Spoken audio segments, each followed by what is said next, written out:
Hello friends, welcome back to WowIAS. Welcome to the discussion on daily MCQ. Today is 23rd of October 2021 and now we are going to discuss 5 questions based on the current affairs. तो चलिए शुरू करते हैं. But first, let us discuss the question that was asked yesterday. And yesterday's question was, consider the following statements.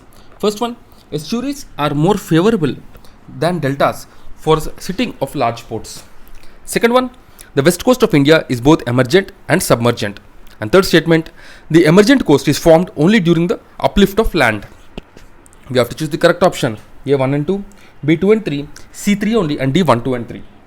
And the correct option is A 1 and 2. Now we'll see this question. So basically, there are two types of coastlines. One is emergent coastline and second one is submergent. The emergent coastlines basically are formed either by an uplift of land, let's say this is land, either by an uplift of land or by the submergence of land. So by both the ways, the emergent coastline can be formed. So the third option is right because here it is given the emergent coast is formed only during the uplift of land. Okay, and also if you see, so the bars, spits, lagoons, salt marshes, beaches, sea cliffs, and arches, they are the typical features of this emergent coastline only. The east coast of India, especially in the southeastern part, that is near to the Tamil Nadu, this is South India, and near to the Tamil Nadu, basically, it appears to be a coast of emergent. Okay, it appears to be a coast of emergent, and the west coast of India, on the other hand, is both emergent and submergent. The west coast is both emergent as well as submergent. Okay, and the northern portion of the coast is submergent as a result of faulting of southern portions in the Kerala coast, and it is an example of the emergent coast. And if you see the submergent coast, basically submergent coast is basically produced by subsidence of the land or by rise in sea level. The Rhea, Forge, the Dalmatian, and the Drone lowlands are its typical features of the submergent. Okay, so A 1 and 2 is the correct answer. Now let's move on, guys. The PDF of the discussion will be available in our Telegram channel. The Telegram channel details are there in the description. You can just go and have a look. Now let's look at the first question. Consider the following statements regarding the FATF, that is Financial Action Task Force. First one, it was founded by World Economic Forum and is headquartered in Geneva. Second one, India is an observer at FATF. You have to choose the correct option. A 1 only, B 2 only, C both 1 and 2, and D neither 1 nor 2. So if you see the first statement, it is given that it is founded by World Economic Forum. This is a wrong statement because it is founded by G7 countries. And second one, it is given that India is observer. This is also wrong because India is a member. So the correct option is D, neither 1 nor 2. Recently, Turkey was designated as Turkey was sent into the grey list of the Financial Action Task Force, so that's why it was in news. And Pakistan is already in the grey list of the FATF. So FATF is basically the Financial Action Task Force, which is an intergovernmental body established in 1989 by the G7 initiative. It is a policy making body which works to generate the necessary political will to bring about national legislative and reformatory reforms in various areas. Headquarters is at OECD headquarters, Paris. Initially, it was established to examine and develop measures to combat money laundering, but later on its mandate was expanded to even stop the terror financing. In April 2012, it added efforts to counter the financing of proliferation of weapons of mass destruction. India is a member of FATF. Indonesia has been given the observer status. Okay. Now let's look at the second question. Under the Indian Constitution, right to protest is explicitly mentioned under Article 21. That is protection of life and liberty. Second statement, right to protest ensures that people can act as watchdogs and constantly monitor the government acts. We have to choose the correct option. A 1 only, B 2 only, C both 1 and 2, and D neither 1 nor 2. So if you see the first statement, it is given that the right to protest is explicitly mentioned under Article 21. This is a wrong statement because nothing is actually mentioned explicitly in Article 21. Okay, there are a lot of things that are added later on, and a lot of things are being added by the Supreme Court interpretation. Even if you see the right to privacy, it was added to Article 21 by the Supreme Court. So if you see this right to protest, it is not part of Article 21. It is actually said by the Supreme Court that it is part of Article 19, that is right to speech and expression. So the Supreme Court said that the right to protest is nothing but is also a part of Article 19, which gives the freedom to the people to speak and express their views. And the second one is also right. It says that the right to protest ensures people can act as watchdogs and constantly monitor. This is the right statement. So B 2 only is the correct answer. So the Supreme Court recently has held that the right to protest is a fundamental right for the people. It is part of Article 19. Article 19(1)(a) says that the right to free speech and expression and also it places some reasonable restrictions as well. Okay, and article 19(1)(b) says that the right to form association for political purposes, and also article 19(1)(c) says that people can peacefully assemble without arms. So by this interpretation, according to these three clauses of article 19(1), so the Supreme Court said that the right to protest is part of article 19. Okay, and there are various reasonable restrictions in the article 19.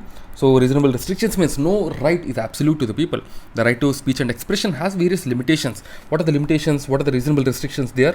Sovereignty and integrity of India, security of the state, friendly relations with foreign countries, public order, decency, contempt of court, defamation, and incitement to an offense. So these are the various things. Now let's look at the third question. Consider the following statements with respect to Genetic Engineering Appraisal Committee. First one, it is responsible for the appraisal of activities involving large-scale use of hazardous microorganisms and recombinants in research and industrial production from the environmental angle. Second one, it functions under the Department of Science and Technology. You have to choose the correct option. A1 only, B2 only, C both 1 and 2, and D neither 1 nor 2.